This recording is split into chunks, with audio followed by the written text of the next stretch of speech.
you like this sound? There's this guy I'm working with at Riverfront Cafe. You've got to meet him. His name's Pat Green. And they were bartending.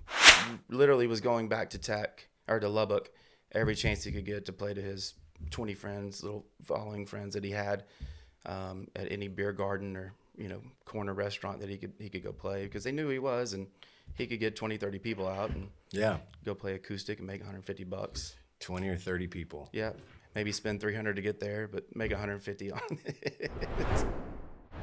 And the way I just got into it, I was like, man, this is what I want to, I want to follow some music. So Jeff Griffin and I started following You Around and Robert Earl Keen Around and Gary Pinon, and just fell in love with it. And Beener was like, man, you like this sound? There's this guy I'm working with at Riverfront Cafe. You've got to meet him. His name's Pat Green. And they were bartending. And so he gives me a Dancehall Dreamer CD. I take a listen. I was like, man, this is exactly what I like. I love this guy. And at the time, of course, Dancehall Dreamer sounds just like Robert Earl. That was one of Pat's influences, along with You. Yeah. And so we started hanging out. So come up to the bar for free drinks. So we went up there for free drinks, started hanging out. Left there after his bartending gig, went over to a bar in Waco, Texas called Chapter 11.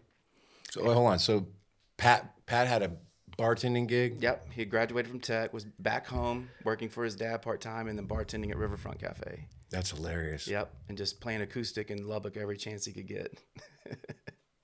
I love the thought of him being behind the bar. Oh, yeah. Yep. Serving them up.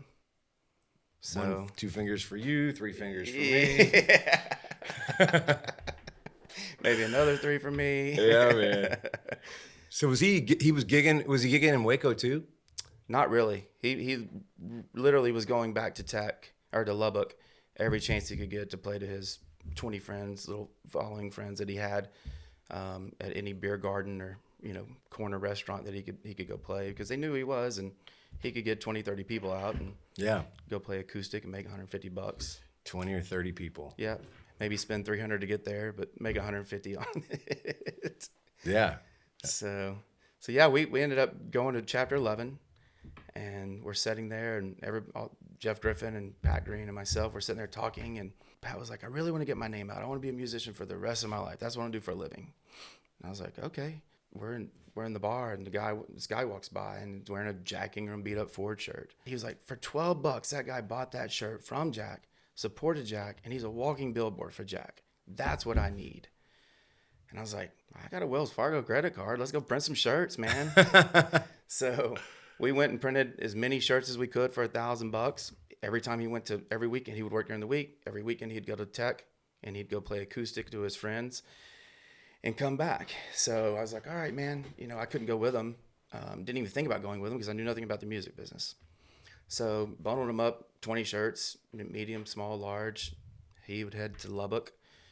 He would come back, and I'd be like, man, how'd it go? He's like, oh, dude, it was great. Everybody, had a great time.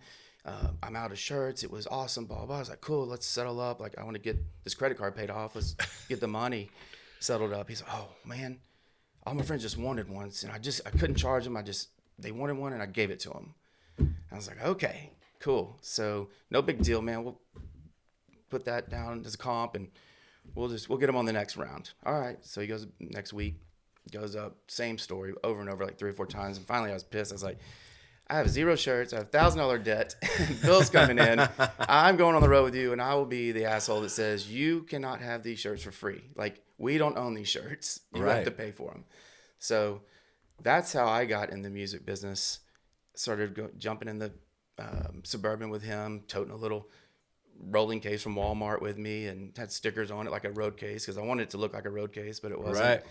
And that's how I started. And then we were in Stephenville at City Limits. So hold on, did you go to Jeff Griffin, aka Beener? Did you in high school with him? Were you up in China Springs?